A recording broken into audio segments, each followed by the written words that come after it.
L'espérance. Dans l'ordre naturel, l'espérance désigne deux choses, une passion et un sentiment. Premièrement, l'espoir est en effet une des 11 passions. C'est alors un mouvement de la sensibilité qui se porte vers un bien sensible absent qu'on peut atteindre mais non sans difficulté.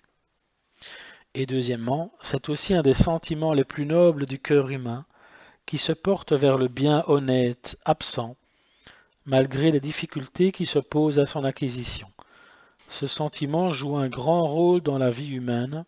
C'est lui qui soutient l'homme dans ses entreprises difficiles, le laboureur quand il sème, le marin quand il part pour un lointain voyage, le commerçant et l'industriel quand il lance une affaire. Mais il y a aussi une espérance surnaturelle qui soutient le chrétien au milieu des difficultés du salut et de la perfection. Elle a pour objet toutes les vérités révélées qui se rapportent à la vie éternelle et aux moyens d'y parvenir. Et comme elle est basée sur la puissance et la bonté divine, elle a une fermeté inébranlable.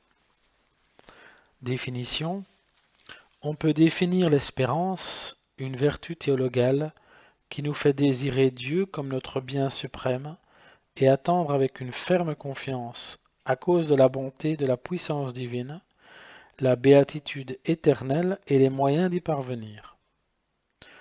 L'objet premier et essentiel de notre espérance, c'est Dieu lui-même en tant qu'il est notre béatitude.